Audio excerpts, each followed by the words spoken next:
Happy Wednesday, everybody. This is WND Live.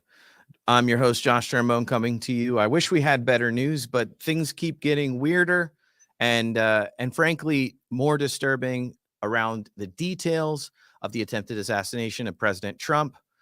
Joining me here is WND founder Elizabeth Farah. We're going to talk about all the new news that's coming out, some very disturbing details that make this not seem random and seem more planned, at least by the shooter, Thomas Matthew Crooks. It seems like he had ample time to walk around, do everything he needed to do, and then finally take shots at President Trump. I'm going to bring in Elizabeth, and we're going to discuss all of this on today's show. We want to thank you for being with us, of course, and we love that you're following us and watching us. Elizabeth, let's jump into some of the really disturbing things that are being reported now about the shooter. The first being that the Secret Service saw the man up to 3 hours before the shooting and with a possible rangefinder device. This is a device that hunters use, also snipers use, but this is a device that allows someone to take a ranging of the distance. And one thing that's very disturbing about that is that that would imply that this very strange young man, Thomas Matthew Crooks, had some understanding of shooting beyond what we thought. That, early on, people are saying, oh, he's just a guy going to the range and taking pot shots at targets. He's actually ranging his target. And as any sniper or avid shooter, even hunter will tell you, to do that, he needs to have a preset amount of information. One of those presets is the distance that he needs to be at. So then this brings up the question, if he had previously ranged the distance, which brings into weird questions like, did he know what he was doing? A lot more than anyone knows. Elizabeth, I'd love to hear your comments. Well, we've heard, and it's just, we know this instinctively. I saw, let me just back up here for a moment. I saw a couple of Piers Morgan interviews yesterday, and I just wanted to get caught up on what everybody's talking about. And Piers Morgan, who is clearly not a conspiracy theorist, was bringing up the troubling questions having to do with this attempted assassination. And he's no conservative. He's certainly not MAGA. And he had Cenk Uygur on from Young Turks. Not a fan. Yeah, I know. Not a fan of Cenk at all. He's like a lunatic. But he went off. I wish we had the clip here. He went off on Pierce because it was one thing to ask about negligence. That's acceptable. Right. I don't even think he had a second category that we could ask about, just negligence, essentially, overall. But to ever even question the implications of this massive evidence that keeps pouring in and how outrageous, I mean, we're talking about a completely outrageous set of circumstances here. And it is the kind of circumstances, the kind of facts that we are receiving, dribbling in little by little, mostly not from the government agencies that have oversight here and that are participating in this, but mostly from Americans and also former sharpshooters, former, Mike Benzes of the world. Twitter is giving us more information, X, good, credible information in terms of, rules of engagement and scoping out or distancing, measuring the distance and how close that barn or I guess industrial building was.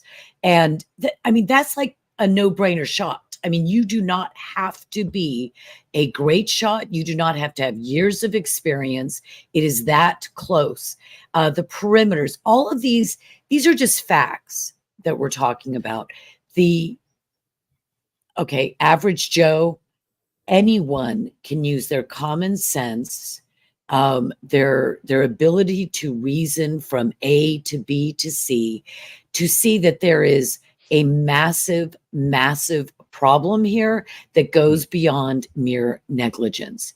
That was off limits. To even hint that the evidence is too strong and too strange, that we have to look, perhaps go at the edges here and look at, is there something more than just negligence at play here? That's completely off limits for some people. And I say, are you out of your mind? I have a mind I can use to my reason, my faculties, to assess that there probably is some kind of an inside job, or, the difference between allow it and make it happen and allow it to happen. There's just too much. 3 hours. He had a rangefinder. They saw him at the front gate where they're going through security.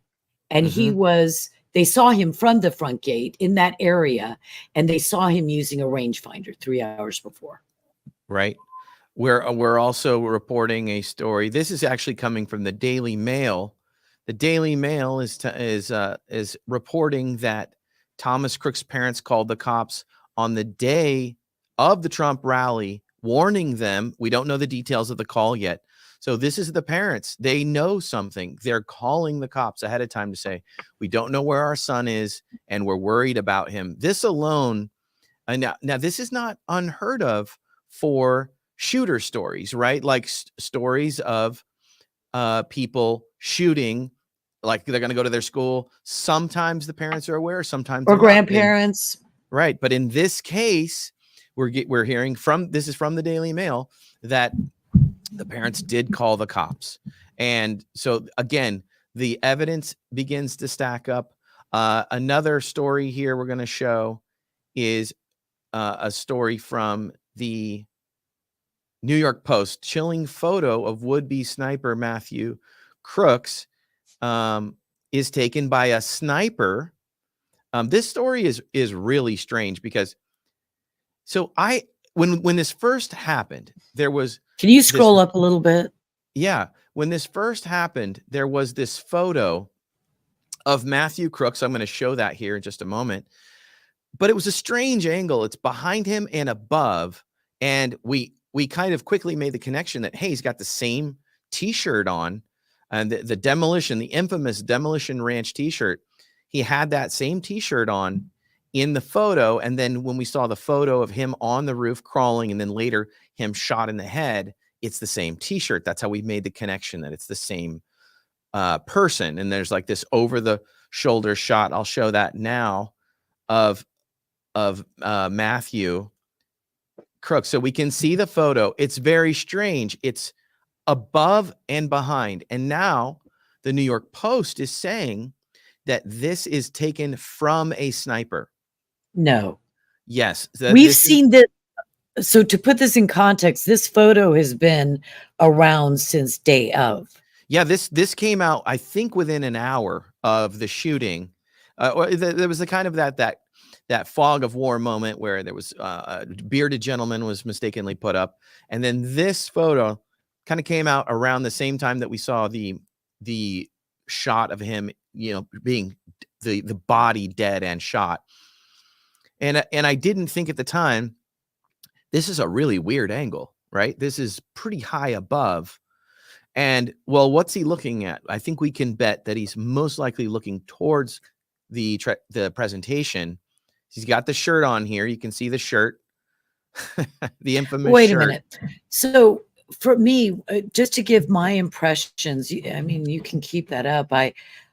When I first saw this photo, and you were, brilliantly saying, okay, let's look at this logo. You knew the logo, which I was impressed by. I have to tell you, I was very impressed. And then the fact that you are welcome, the fact that he had that, and in the other shot, you showed me the Demolition Ranch website where this Yeah. very t-shirt is sold, and it has an American flag on the right shoulder, on the sleeve Yes, of that's the right. right Yeah. shoulder. So you showed me that, and then you showed me the dead shooter.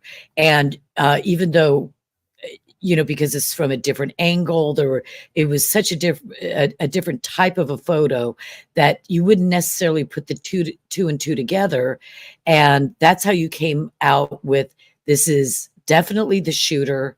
And he's wearing the same t-shirt, and we know, therefore it's probably same day kind of a thing. But I Yeah. did not realize that that photo was coming from a sniper. I don't think anybody did until this story. I Yeah. thought this was something that maybe his mom took, or it was on Yeah. his Facebook or something like that, just a random photo. So now they're reporting that a sniper took this photo, and that would make sense because this is a very elevated position. Mhm. But I mean, this is disturbing. This is really disturbing. Like, they not only did they, so we know one thing, he stood out. He absolutely stood out to everyone with the common sense to be vigilant and go like, this guy's weird, right? He stood out to everyone. I'll go back to the photo real quick here. And they were watching him. We like to say the term, like, he was on their radar, right? Right. He was on the radar. And so this becomes even more damning, because what normally would have happened is the minute this guy's on the radar, you don't lose track of him on the radar. You stay with him no matter what. Well, they did lose him.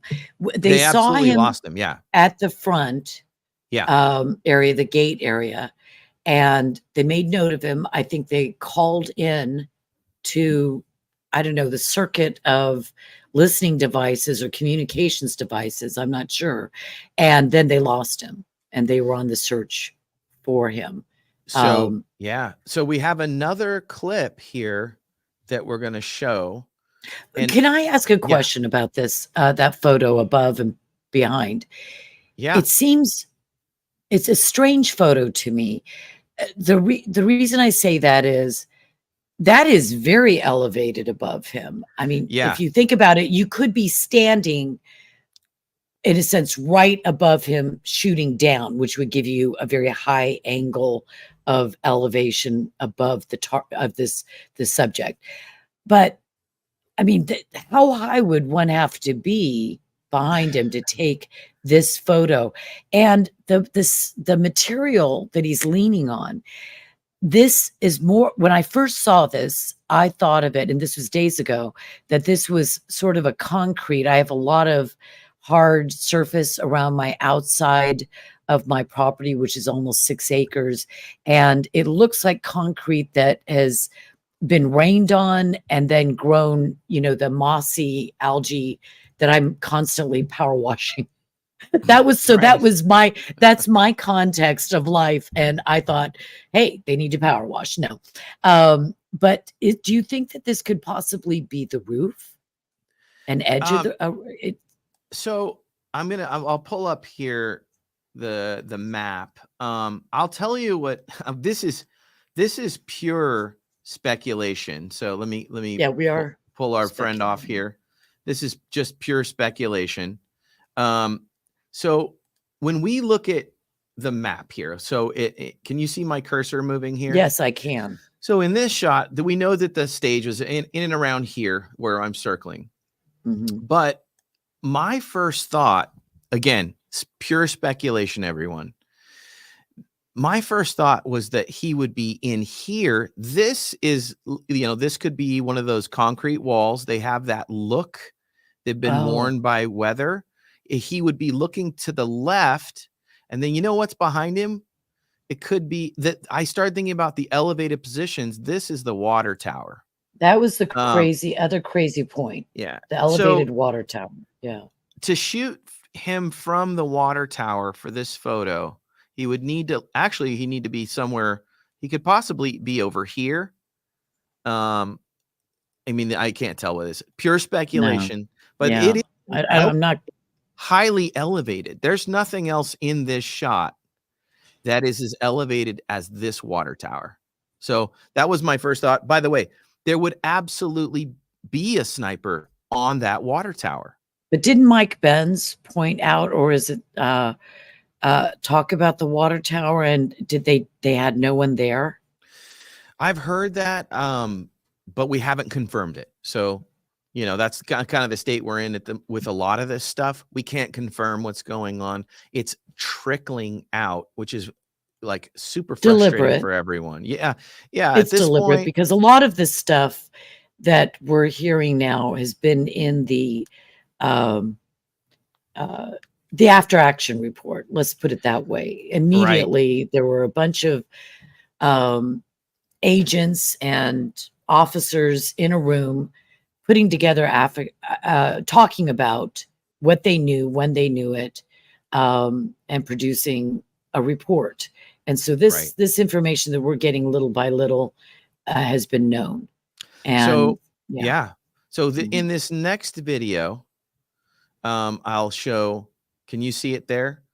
So this, let me pull it up here. I don't see a video.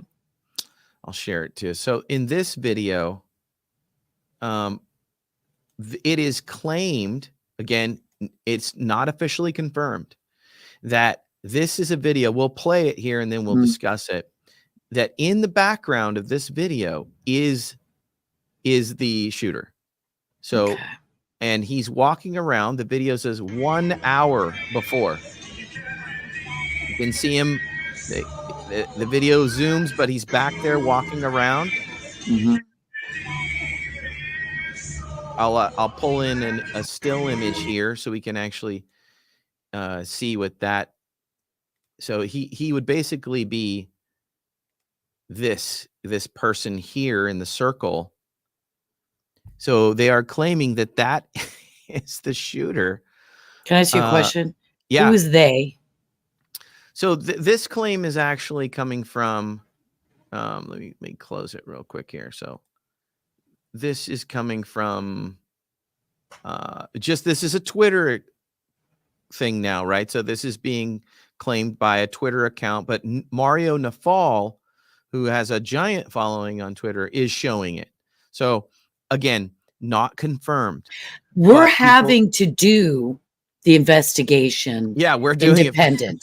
Everyone is. The entire country and probably beyond is having to do our own investigation because they could not come out. The Secret Service could not come out. Cheetos could not come out and say, this is what we know.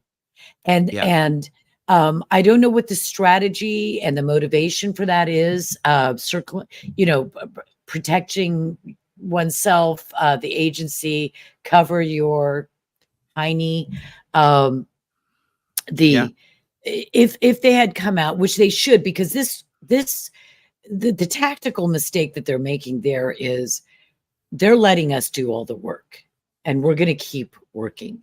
And everybody in America that cares about this, every MAGA person, every person on the grounds there, every expert in warfare and sniper, all these people are going to be doing the investigation for them. Had they come out immediately and said, we are going to be transparent, we're first going to tell you what we know, which is very often the case after, say, a mass shooting.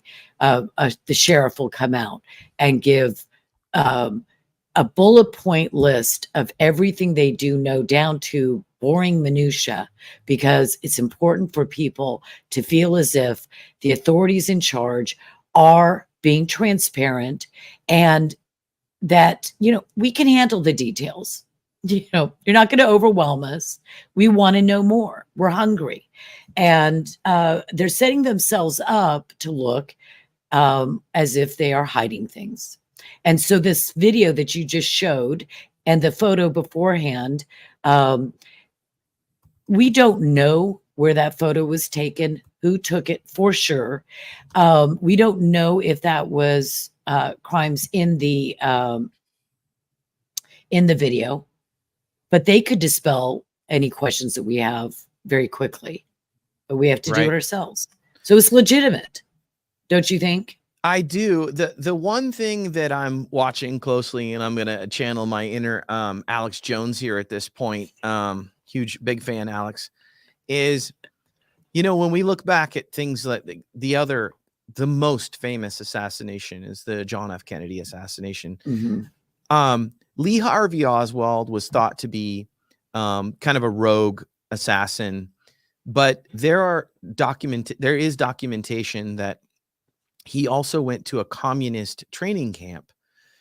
We know now that communist training camp, or it has been revealed in documents that communist camp was fronted by the CIA. And the CIA, they love to do these kind of things where they would be training people to do a job thinking they're on, the oppositional side of the United States, while the CIA is training them. It's a very strange tactic they've used for a long time.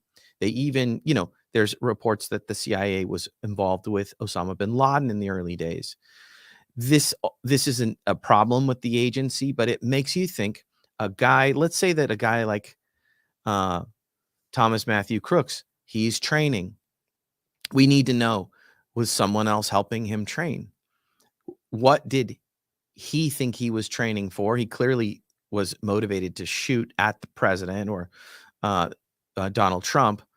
But it begs the question, did he at any point have help in his training? And that's where it gets weird.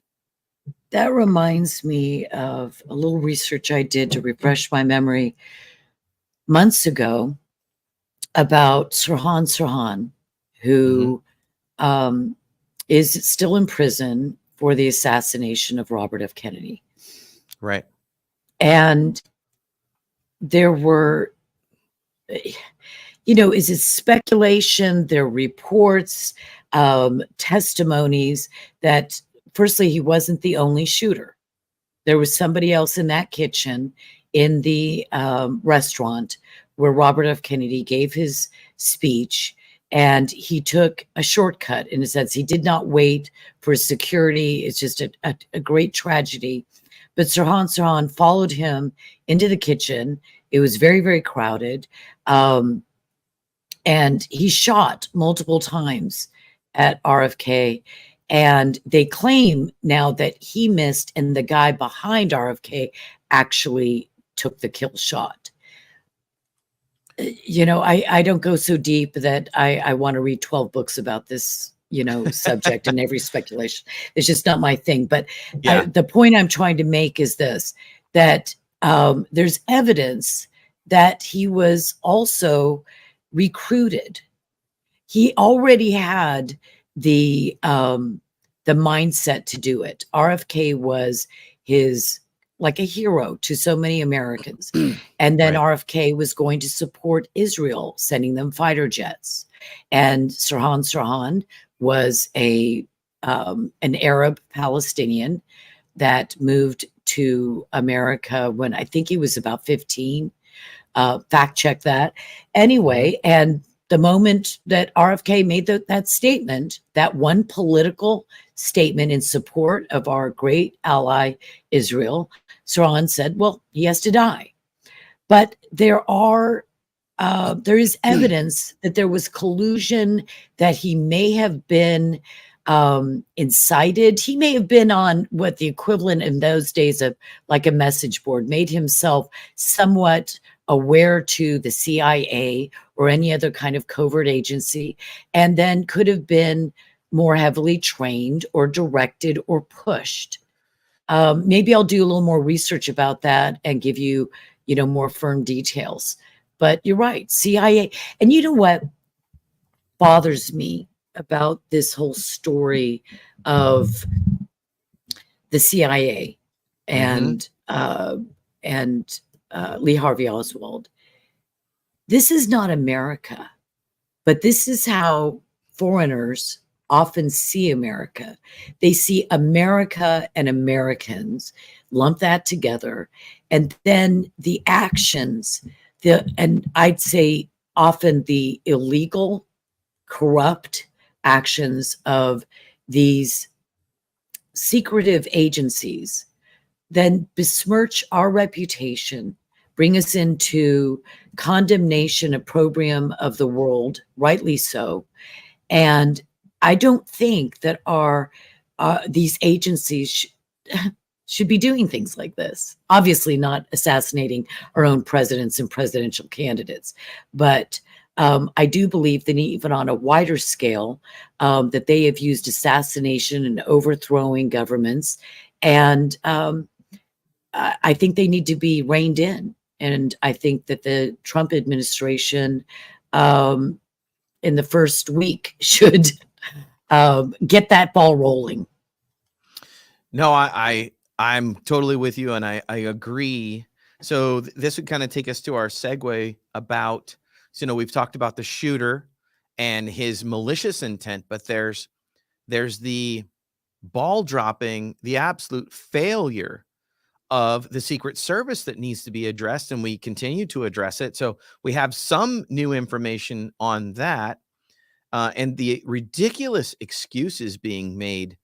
I mean, the sloped roof. Can you talk about that? Well, I call that the OSHA defense, right? Yeah. So the Office of, what does it OSHA stand for? I'm sorry. I think it's occupational safety. Occupational Safety and Yeah. Health Administration. And so we're supposed to be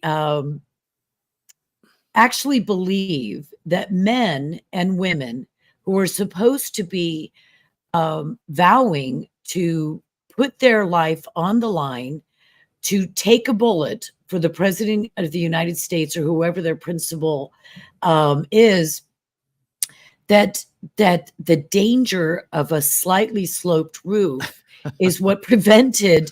And so I'm just picturing occupational safety and health jumping in and having regs for Secret Service. You can take a bullet to the chest covering the president, but you can't be in an elevated position on a rooftop that is angled any further than, say, 20 degrees or something like that, because that could put you in some kind of danger. The definition of being in a Secret Service agent is someone who will take a bullet deliberately to save the life of the person or persons that they are protecting.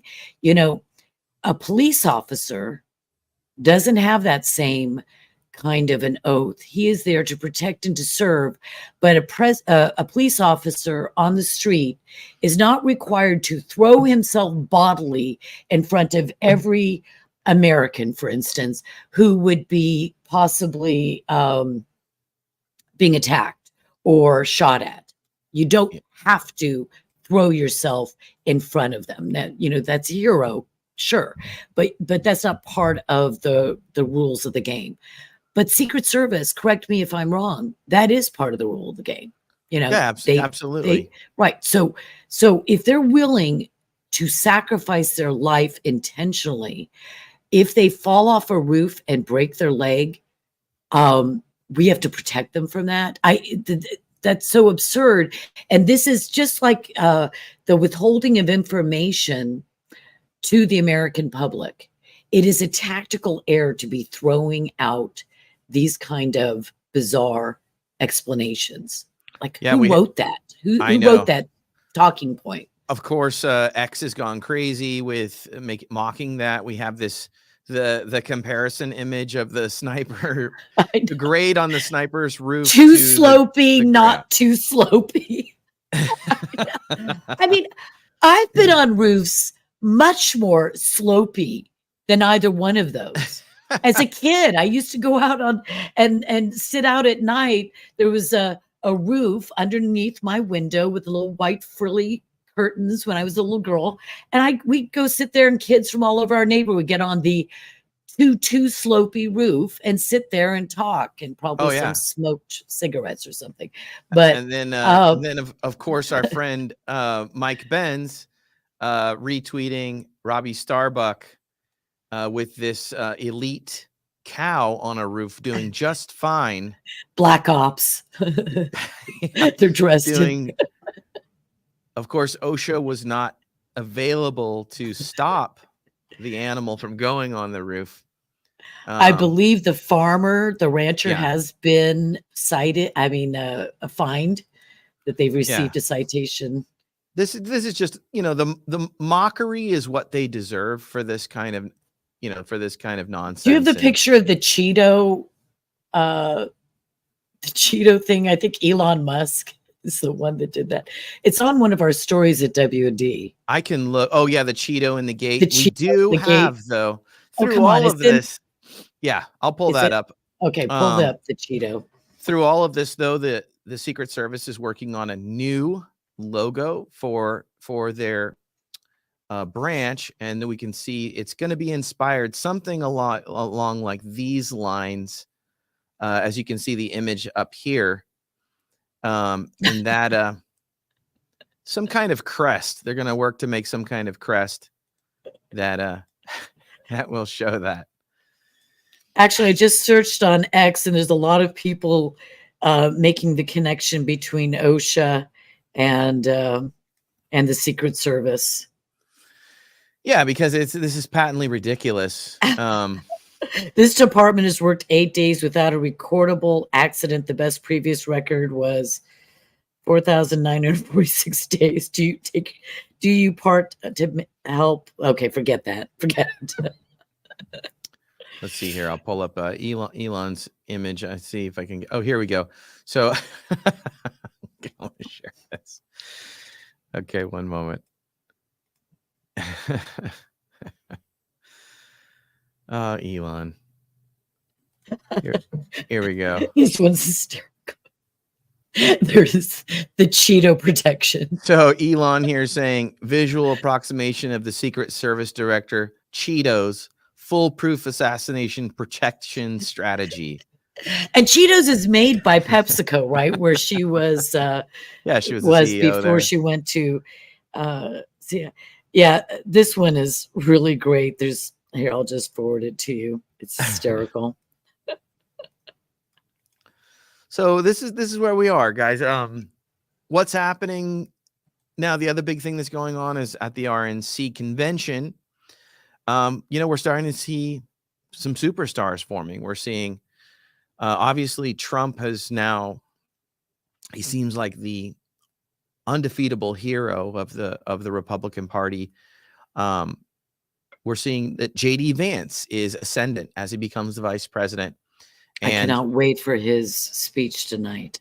Right. And then right behind him is Vivek Ramaswamy giving a powerful speech last night. And we're starting to see like this team of all-stars is forming, and somewhere on the edge of that, and not far from the center, is Tucker Carlson himself.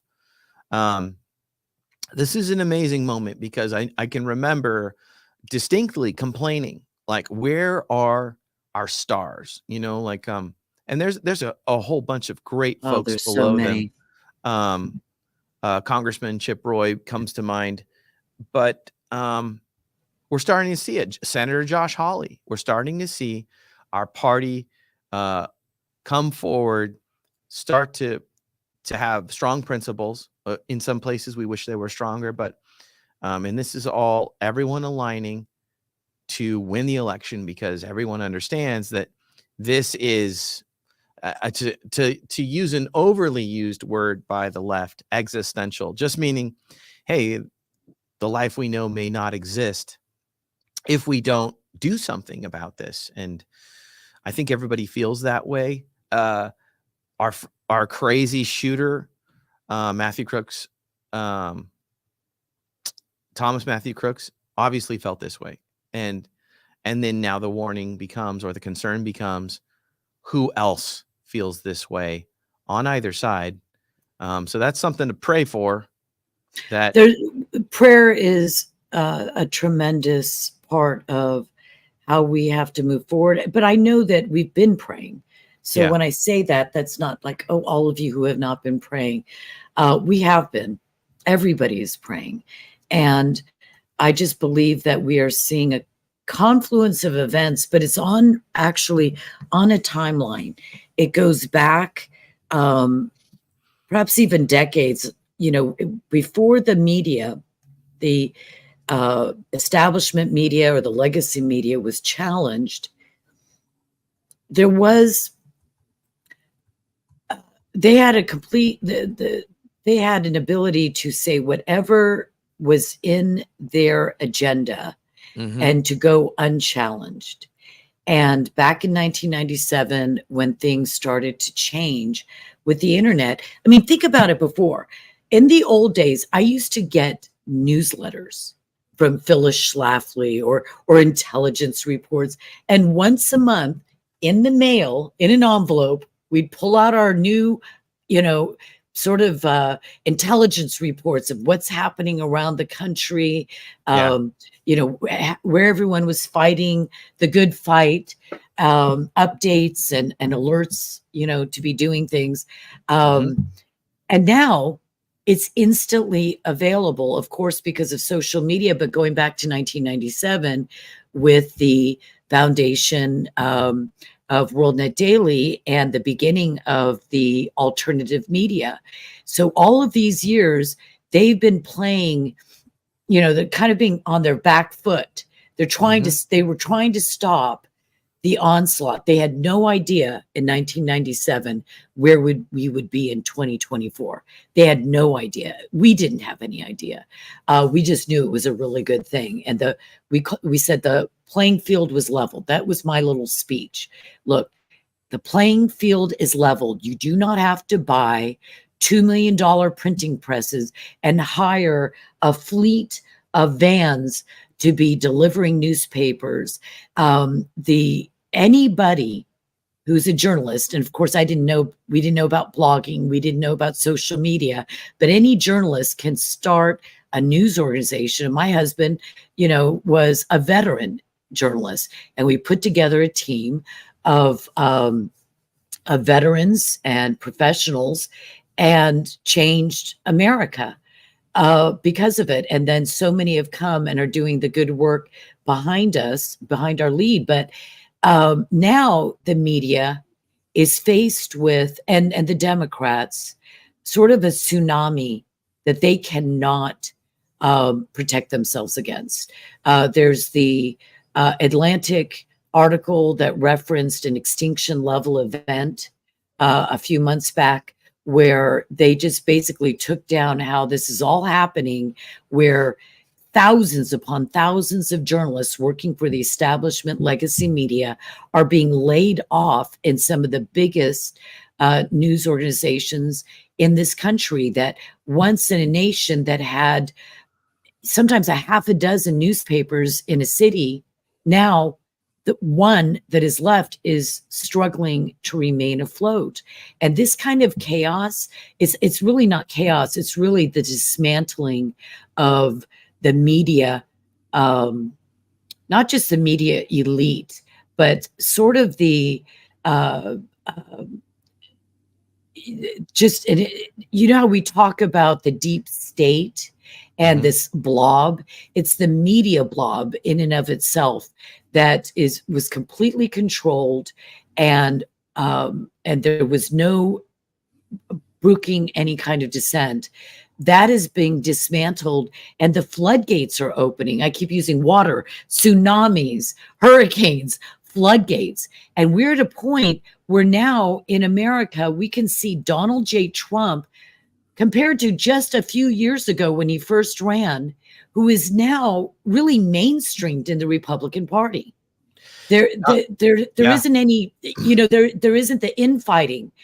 Everybody in the Republican Party, almost, 90 whatever percent, up to 98, 99%, is completely in on a MAGA, taking America back, putting America first, putting Americans first, and taking down the deep state, taking down the blob. Everybody's behind it. And I think we're going to be getting Democrats by the boatload. Speaking of the Democrats, okay, we have some breaking news I want to just jump in here with. Charlie Kirk's Twitter is reporting based on a CBS report. We're going to bring that in here.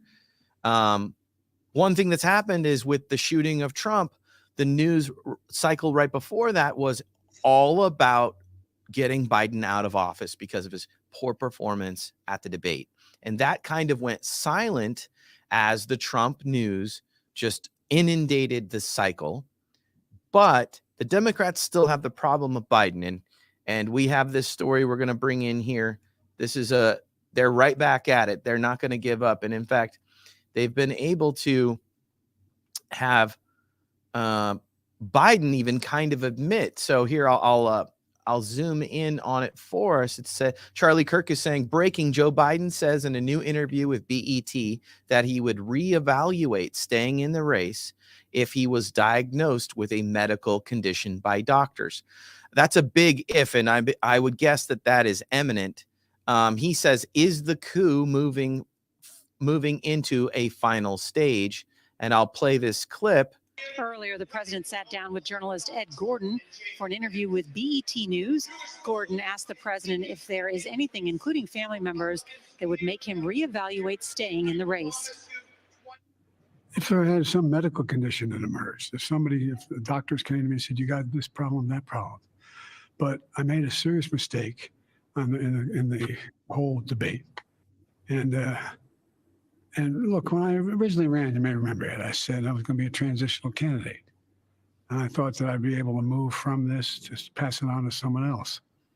But I didn't anticipate things getting so divided. And quite frankly, I think... Divided in his head, of course. The only thing age brings a little bit of wisdom. And I think I've demonstrated that I know how to get things done for the country, in spite of the fact that we told we couldn't get it done. But there's more to do, and I'm reluctant to walk away from that. So there he at least puts forward the conditions. And this is how the Democrats work. They're very good at it. They seed the ideas early on. So trial balloon. Right. They're trying this ahead of time. They already seeded the idea that he was seeing a doctor for, was it Parkinson's? So, and then, Joe can't help it. He's reading talking points more or less saying, hey, look, if there was a medical condition, we know there is one, I would be open to stepping down. So my guess is that if he's even accidentally saying this, my speculation is that the negotiations are going on in the background. There's going to be a golden parachute out of this, right? Yeah. Because the Biden crime family, money is what drives, of course, power and acclaim, notoriety, fame. That's kind of all a big the same picture with money, because if you have a lot of one, you can get the rest often. I think that he's going to be given opportunities, which I believe actually you could look at Obama and see the same thing, to become very, very wealthy without having to use his power, sell his power through his son's nefarious actions and machinations. And so that'll have to come. And that's what this negotiation is really about. Because yes, he wants to stay in, but they're putting a lot of pressure on him, heavy pressure. But I think it's not just the stick. It's going to be the carrot of a golden parachute, and it will be huge, because these big donors that are, how much is it? 90 million from that one PAC or group of PACs that's being held 90. back. Okay. Yeah. Okay. Give him 20 million, give him 30 million, and he'll be happy. I think we're going to come to find out that the family is worth hundreds of millions after, whatever happens to them. One thing that's interesting is, the golden parachute would also include promises of they would not, go for reprisals. But how do they do that if Trump's president, for instance, right? So that's, they're only getting promises from the left, from the Democrats, which, honestly, they're pretty savage. I would want those promises from them too.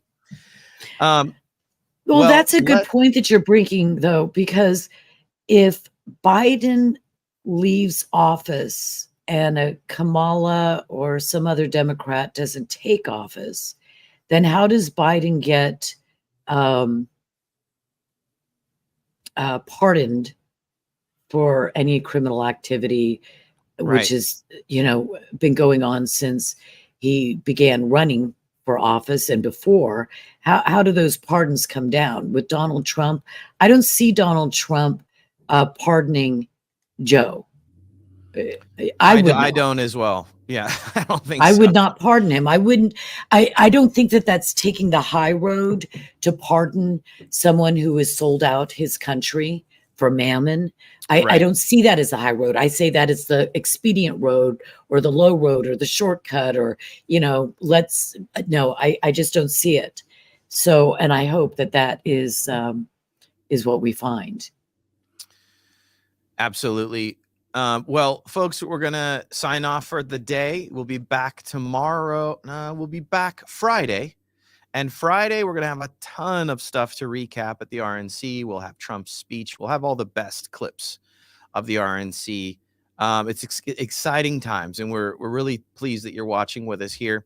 Of course, we'd love you to go over to Rumble, subscribe and follow there.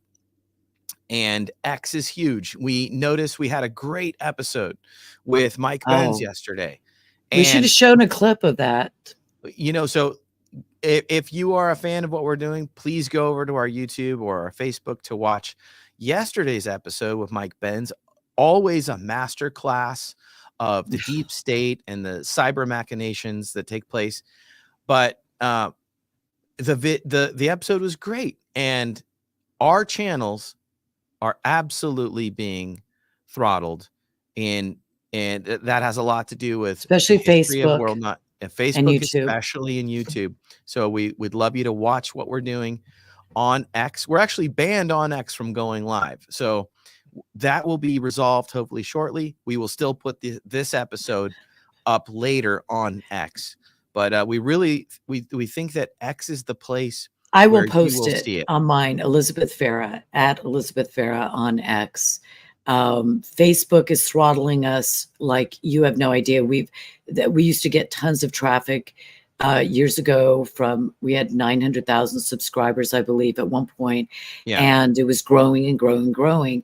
And then they shut us down, essentially. They left up, we still have our Facebook account, of course, but they don't send out our updates, our stories. But X, we're really serious about growing our X account now more than ever because of the Facebook censorship. And YouTube, again, as Josh is always saying, is heavily, I put up one video once on our YouTube about Mike Lindell and said, everybody should go buy a pillow from this guy because he had just been, attacked for something. And we were demonetized within an hour. Of course. Yep. That's the way here. So, we want our voice to be heard where it can be heard. Yes. And support those platforms that support free speech. Absolutely. And Rumble and X support free speech. And I will say, just a caveat, the only reason we're still can't post live streams on X is because of legacy thing before Elon Musk. And it's just probably we're trying to get through the bureaucracy to get reinstated. It's an old thing. It's not Elon. It's not Mr. Musk's fault. Okay, well, it's been a pleasure.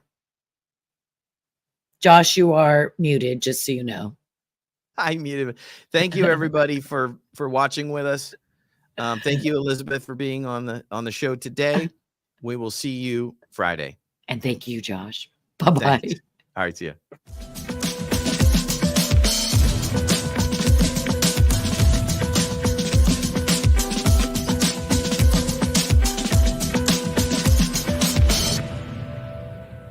End of quote.